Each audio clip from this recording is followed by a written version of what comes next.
kesal, penggunanya jengkel, dan seterusnya.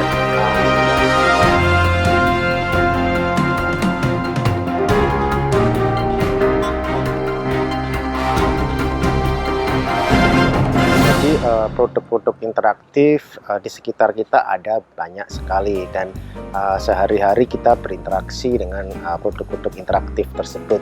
Ambil contoh saja, misalnya smartphone, komputer desktop, laptop, kemudian sikat gigi elektrik, kemudian iPad, tablet, kemudian GPS, e-reader, timbangan elektrik, kemudian alarm jam, kemudian ada lagi game konsol, fitness tracker, dan masih banyak lagi yang bisa kita sebutkan tentang contoh-contoh produk interaktif.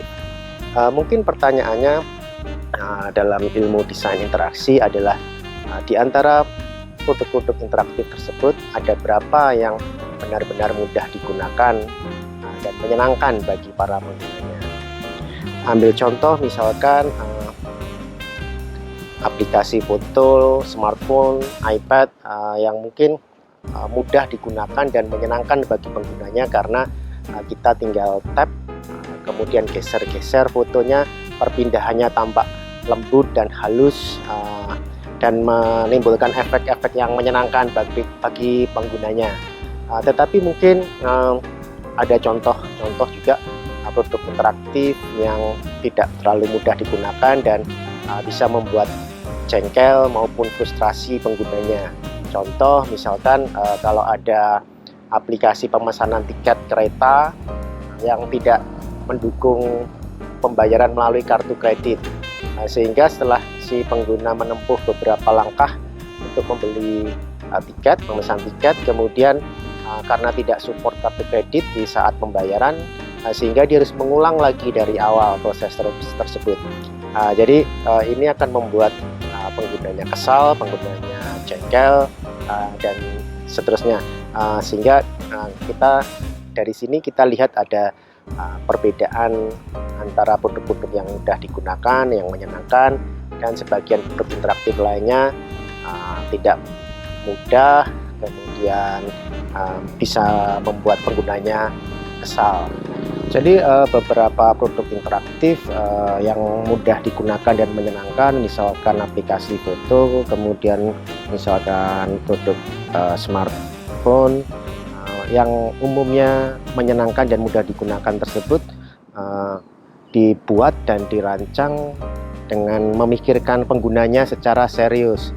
Sementara belum tentu semua produk-produk interaktif yang lain dibuat dengan benar-benar memikirkan secara serius penggunanya. Alih-alih produk-produk tersebut dibuat dan dirancang dengan berfokus pada berjalannya fungsionalitas yang sudah ditetapkan sebelumnya. Ambil contoh misalkan kompor elektrik, di mana seringkali pengguna ketika men-set timer atau waktu seringkali kebingungan mana saja tombol yang harus ditekan bersamaan dan kemudian mana tombol yang harus ditekan secara terpisah. Nah, meskipun semua fungsi-fungsi dalam kompor elektrik ini berjalan dengan baik, tetapi ada dampak bagi pengalaman pengguna atau kenyamanan penggunanya. Pengguna merasa tidak mudah, produk ini tidak mudah untuk dipelajari, tidak mudah digunakan meskipun semua fungsinya berjalan dengan baik. Alan Cooper, seorang pakar dan guru dalam bidang user experience atau pengalaman pengguna, mengeluhkan pada tahun 2018 bahwa masih banyak sekali produk-produk interaktif yang mengalami kesalahan desain interaksi yang sama kesalahannya pada 20 tahun yang lalu, meskipun ilmu tentang desain interaksi, ilmu tentang desain user experience sudah ada sejak lebih dari 25 tahun yang lalu. Dan sekarang sudah jauh lebih banyak para desainer UX yang bekerja di industri dibandingkan dengan era-era sebelumnya. Bahkan dia menyebutkan ada begitu banyak interface produk-produk tersebut yang melanggar prinsip-prinsip yang paling dasar, sekalipun tentang desain interaksi yang sudah divalidasi pada tahun 1990-an. Dia mencontohkan misalnya banyak sekali produk-produk interaksi yang tidak ada opsi atau tombol undo, sehingga kesalahan kecil semacam ini dia menganggapnya sebagai suatu kesalahan yang cukup fatal dalam desain interaksi.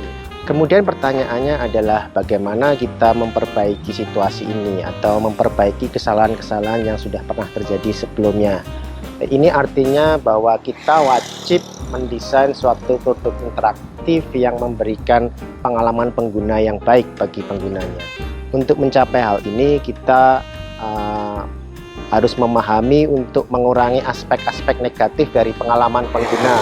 Misalnya adalah aspek-aspek yang membuat kesal penggunanya, aspek-aspek yang membuat frustrasi penggunanya, dan dalam waktu yang bersamaan kita perlu meningkatkan aspek-aspek yang positif dari pengalaman pengguna, misalnya aspek-aspek yang memberikan kenyamanan dan kemanjuran tentang fungsionalitas suatu produk tersebut.